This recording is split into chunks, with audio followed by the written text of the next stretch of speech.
All right, let's go to Zimbabwe now, where there was much confusion when reports emerged that the party's Sengeza Chabangu has recalled 15 MPs.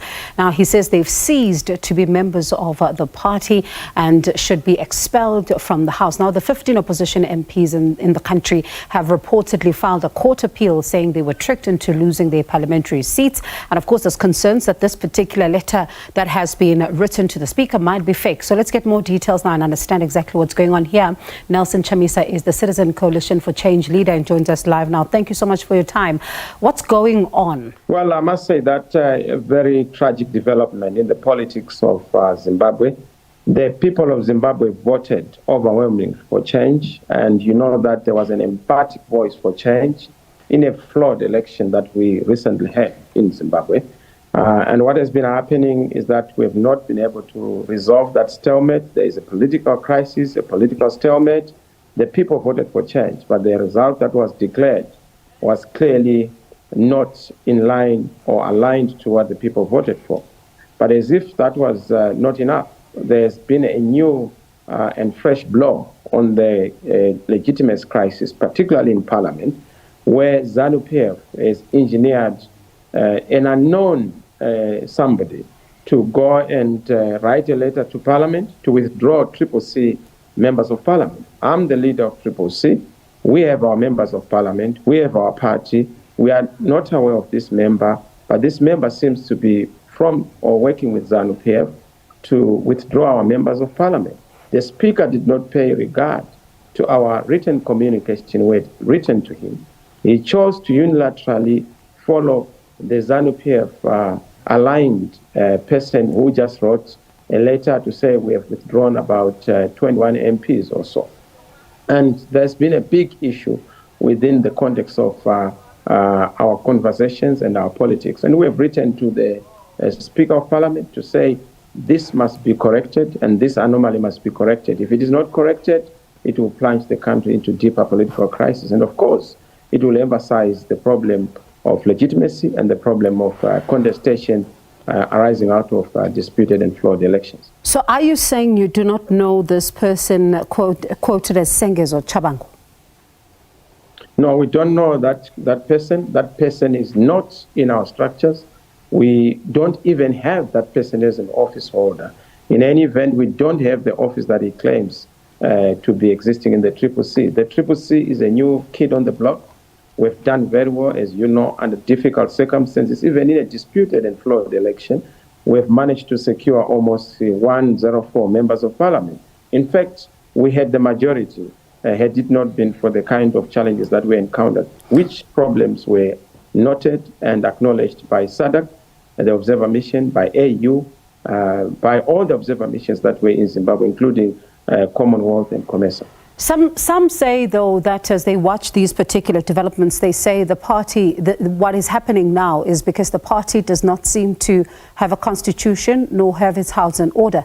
How do you respond? That's preposterous and ridiculous. It's said by people who do not understand what the CCC is. The CCC is a citizen movement. We have a constitution. We have a solid structure. The only thing is that we don't have a structure that's like a ZANU-PF one. And we have a very disruptive and new, novel structure that has worked so well. In fact, the fact that we've managed to defeat ZANU-PF in an election against all odds tells you that our structure is solid and intact. It tells you that we have a functional organization. We've done very well. We won 104 declared, but of course with more. We almost had over the majority of members of Parliament, even 2/3. And we're still contesting some of those because there were a lot of shenanigans that were undertaken and done by a group called FAS. But more to that, we also swept in all the urban areas. As we speak, even in a flawed election, we won in 33 out of the 34 local authorities or city councils. So we have 33 mayors out of the 34. ZANU-PF only has one. And that tells you a big thing, that we are a solid movement, but we do not want ZANU to continue to undermine our democracy. They did it in 2018. They want to repeat that same tactic. This time, we'll not allow them. And this is why we have engaged in what we are calling a strategic disengagement for a period of time until the issues are resolved. If this anomaly is not resolved, we are going to go into a gear up. So what does that gear up look like? Oh, definitely there's going to be a full-blown constitutional crisis arising out of the capture of key institutions like Parliament by ZANU-PF. We have had a capture of most of the key institutions. We have challenges around the Zimbabwe Electoral Commission itself, which we are pushing for its disbandment because of failure to run the election, the violation of the Constitution, the violation of the Electoral Act, and the violation of statutes and protocols that run, elections in the region, SADC guidelines, even the AU statutes. So Parliament, the way Parliament has behaved, if you look at the violence that took place yesterday, it tells you that Zimbabwe is a country that is in a deep crisis, and that must be corrected through a political settlement, through political dialogue on the key issues. Pardon me for coming in there. There are some, though, who are saying that you wrote a letter, saying that the recalling of people must be done only via your office and not the office of the SG of the party. Others are saying that you are sidelining politically experienced leaders, for example, like Tendai Biti, and saying that if this is true, it might just be a dictatorship that you're also running in the Triple C. How do you respond? Well, I must say that we have a confusion here. Mr. Biti was in the MDC Alliance as vice president. We now have the Triple C. Mr. Biti is a member of Triple C.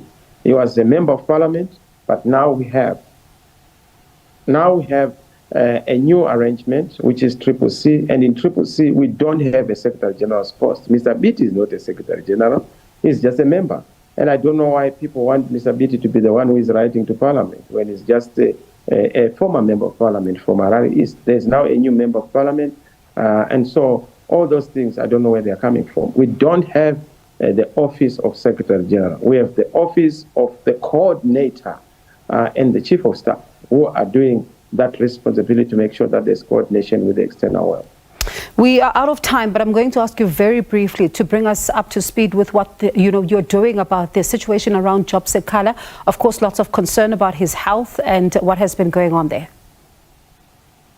Well, we're extremely worried. In fact, we have knocked at all the relevant doors within Zimbabwe nationally and also across the region in SADC to try and get international solidarity to the release of all political prisoners. There's Mr. Job Sekala, the lawyer and the former member of Parliament, but there's also Gary Vume, who is the head of his own political party, and MRP, some activists from another political party in Zimbabwe.